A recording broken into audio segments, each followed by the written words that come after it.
Hello, everybody, and welcome to the Crypto Hipsters Curtain Calls. This is episode 11. Today, our episode title is Our Lips Are Sealed, Why We Should Think About and Talk About a Future Filled with Helpful AI Agents. This Crypto Hipsters Curtain Call episode is a compilation of 4 clips from 4 podcasts from season 6 through 8, and this episode happens to be just season 8. With 4 men I interviewed. The first is with Colin Fitzpatrick, who is a director of business development at Griffin AI. And we spoke about building a decentralized platform where anyone can create their own custom AI agents. The second person in this episode is the CEO and co-founder of Recall. His name is Andrew Hill. Andrew and I spoke about building an on-chain arena to reward the best AI agents. Third, I spoke with Bulat, who is the Web3 product leader. And Bulat and I spoke about exploring the future of AI agents and their applications for decentralized finance and banking. And then to cap off this episode, I spoke with the CEO and founder, Max Giammario, who is with Kindred. We talked about pioneering the creation of emotionally intelligent AI companions and the first IP-powered AI protocol. During season 8, mainly, but 6 through 8, I had an opportunity to have many conversations about AI agents, and the intersection of blockchain and artificial intelligence. This is the first of many to come. And this is the 11th episode of 67 of the Crypto Hipsters Curtain Calls. My podcasts and this episode can be found on Spotify, Apple, YouTube, iHeartRadio, anywhere you listen to your favorite podcasts. So sit back, enjoy this episode. Our lips are sealed. Well, are they? Let me know your thoughts at the end. So you're talking about this wave, right? What do founders and business owners need to know about this upcoming wave? And how are they going to be important for them and going forward? Well, it's a good question. Number one, there really isn't anything to be afraid of here. That's what most people are thinking. There isn't. AI agents are coming to take a lot of the heavy lifting, a lot of the repetitive and boring tasks away from us. That's really the way it looks like. Jensen Huang came out the other day, the CEO of NVIDIA, and he goes, don't worry about AI taking your job because it's going to be a fair long time before AI can do the whole of your job. But AI will be able to do 50% of your job within a few years, but it will need you to manage that. So if you bury your head in the sand and never want to use an AI, you're probably in trouble. However, if you try and stay somewhere towards the forefront of this and see what tools are coming out and try and use them and things like that. And I use a few, but not that many crazy, advanced ones because they're just not that out there and really mature yet, but they will come. And when they come and when they start to become easier to use, if you stay on top of them, they're going to revolutionize your job, your work, and also your life because it'll probably give you an awful lot of time back. The way I like to think about it is it's going to do a lot more of the work we don't like doing, and it's going to give us more time to do the work that we do like doing, which to me and to a lot of people will be about one-to-one communication, dealing with people, making plans, strategies. And then, the busy work that needs to be done afterwards, like the way you might, throw it out to your team to get done. That's what the agents will do. So I envisage a future where, we're like the conductor of an orchestra and having a ton of AI agents out there doing all the work for us at rapid speed to a very high degree of quality. We're just sort of overseeing it like a boss.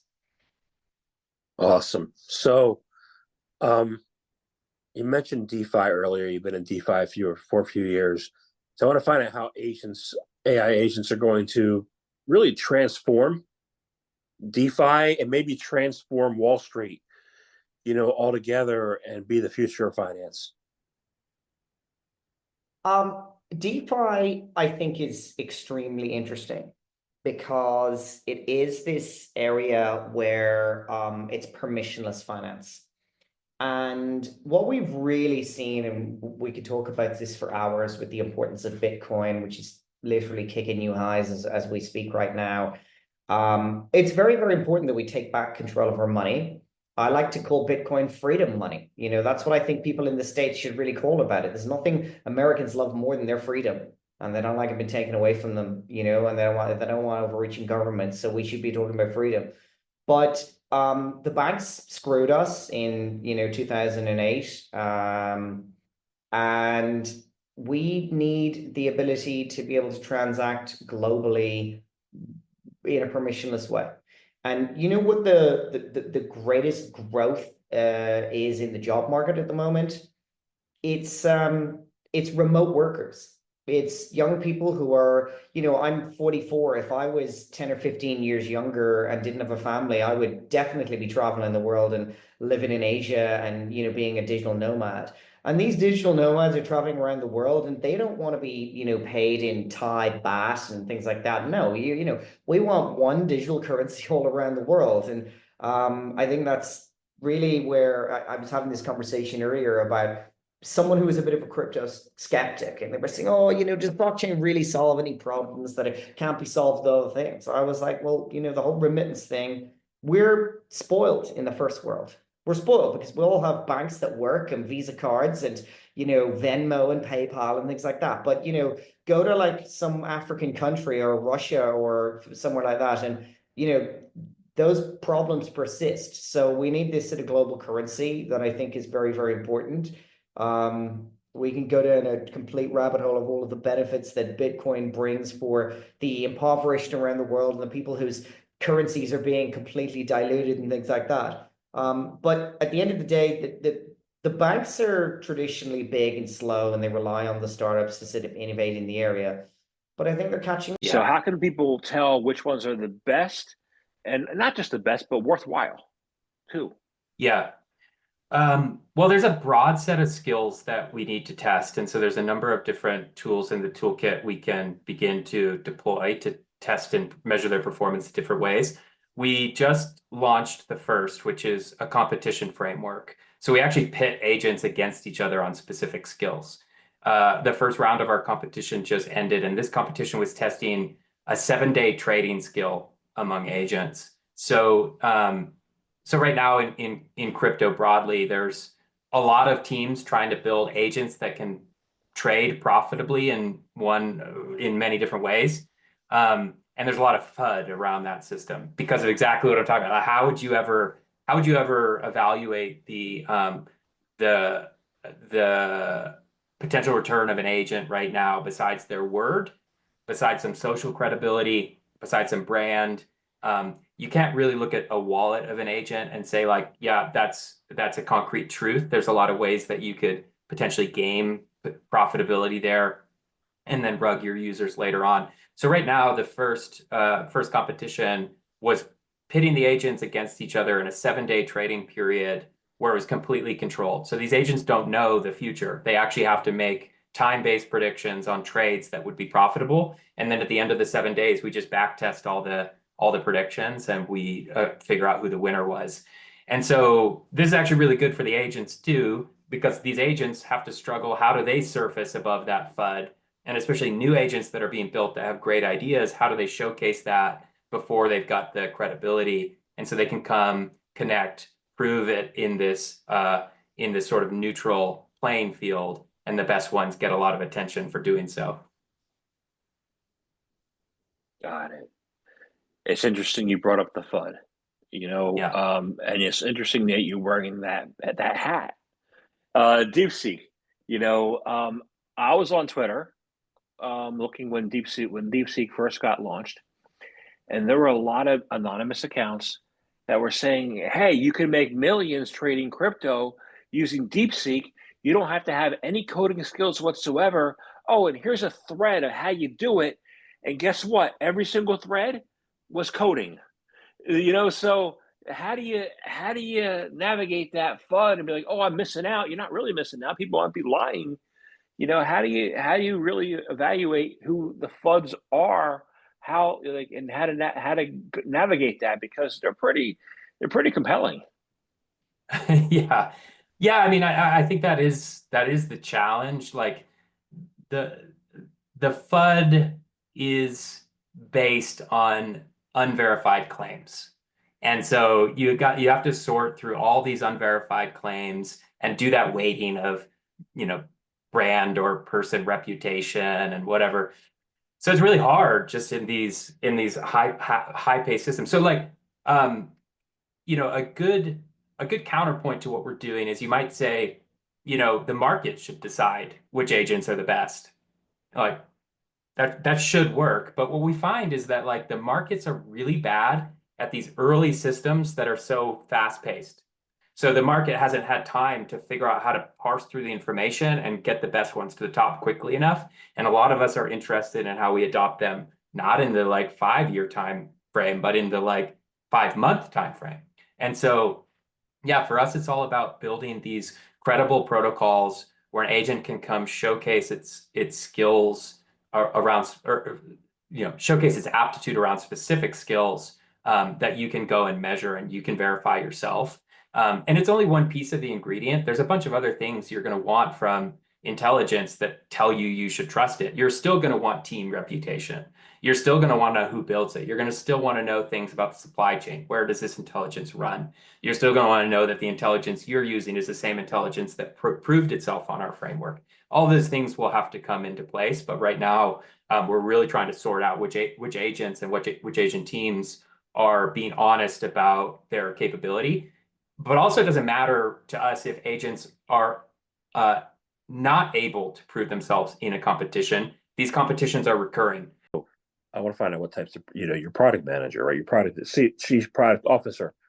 So what types of products are you currently building, and how do you envision being able to build, given your vision and mission? Yeah, cool. So in terms of what kind of products I built, again, different, because I have such diverse experience, right? I worked with ICO, Web3, crypto companies, and there were like dozens of them. Then I worked in the corporate world, building private blockchain solutions for multinational companies. But like my recent 2 years, I spent in a regulated space in the fintech. So I also have exposure to this. In terms of like what I'm building, or what I want to talk about, right, is about Web3 projects in general, like DeFi market, and maybe we can also touch about funding and KOL marketing for new projects, because it's quite interesting area for me. And again, it aligns quite well with the AI agents. Like the future of Web3 KOLs and AI agents is very interesting to me to discuss, because even now you can easily launch a Twitter account connected to AI, and it will be AI agent behind the scenes, promoting your account and engaging with your audience, growing this audience. And we saw an example when an AI agent KOL became, first of all, they became a KOL, or it became, how should I kind of address them? They, or he, or she, or it. So it became a KOL, right? Influencer. Then it got 50K funds in BTC. So it actually raised money. Then someone created a token, and this AI agent became a millionaire. So it's quite crazy to think about it.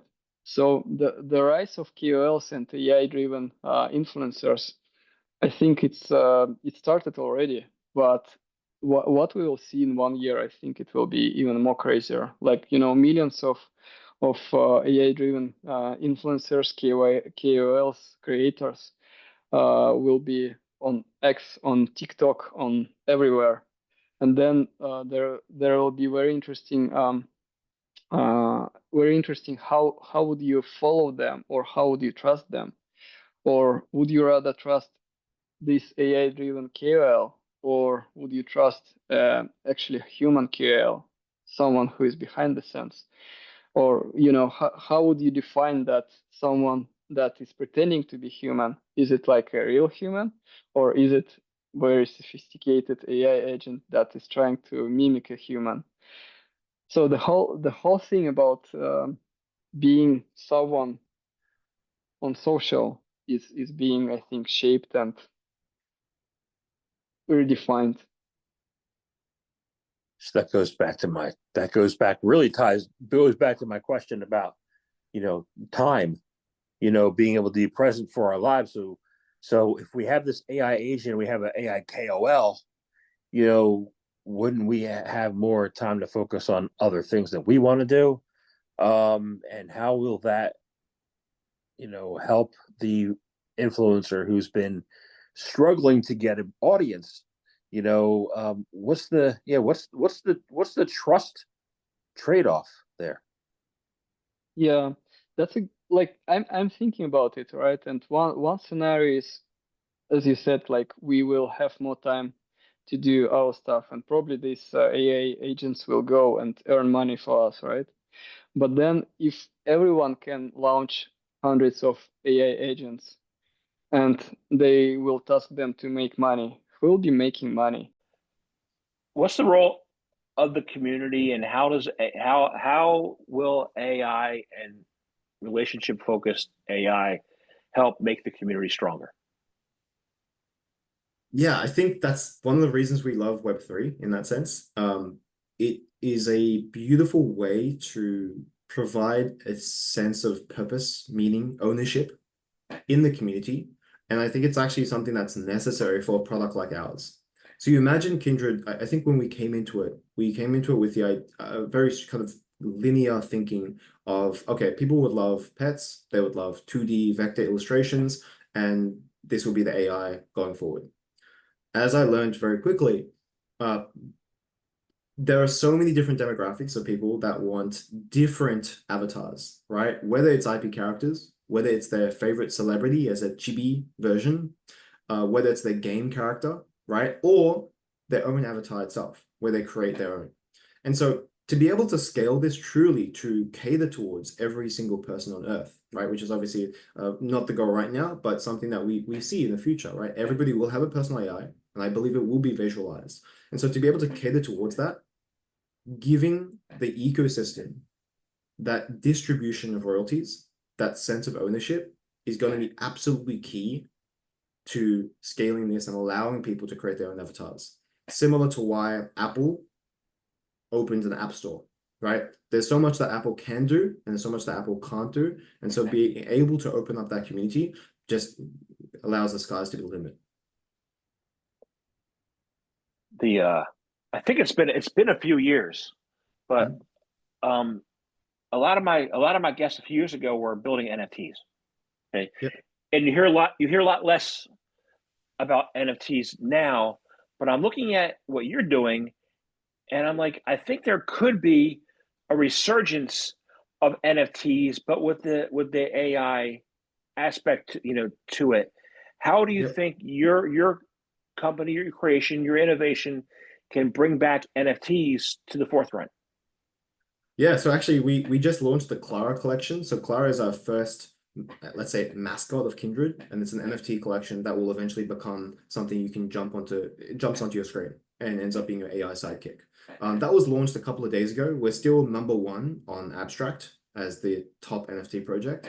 And so like that gave us a good confidence in being able to see this system in place. And so the idea here is that every IP collection we launch on a monthly basis. So let's say next month is Hello Kitty, the month after that is Astro Boy, and so on and so forth for the next 16 months. Each one of those collections are NFTs, right? And the key distinction here is that each one that you have, right, essentially is that unique entity. It's actually quite important for the emotional bond to express the uniqueness, the fact that this is one of one to an individual user. Right? Just like, for example, your dog, right? You know that there's only that dog in existence. There's one of one. Like, even if you try to clone it, it's going to be that one dog that you always stick to, right? And that sense of appreciation that this is something that is, once it's gone forever. that is actually quite an important part to express. And the best way to express that is with an NFT and blockchain. And then obviously all the other side benefits of having that Web3 component comes into play. Ladies and gentlemen, this was episode 11 of the Crypto Hipsters Curtain Calls. My questions for you are our lips sealed? Why should we think about and talk about AI agents, what they can do for us? What can they do for us? Where will they be helpful? I know they're helpful in AI trading and crypto trading, but what else? How can they impact our daily lives? We have to start thinking about that, especially, for those who are not natively growing up in this technology innovation space, but who have, a little bit older like me, who are now embracing AI agents. Are you reluctant to take them on? Are you embracing technology change? Where are you at? Let me know your thoughts. Anyway, enjoy. I hope you enjoyed this episode, and join me next time for episode 12. And episode 12, we're going to talk all about everyone's favorite crypto topic, which is Bitcoin. I'll see you next time. Thank you for tuning in.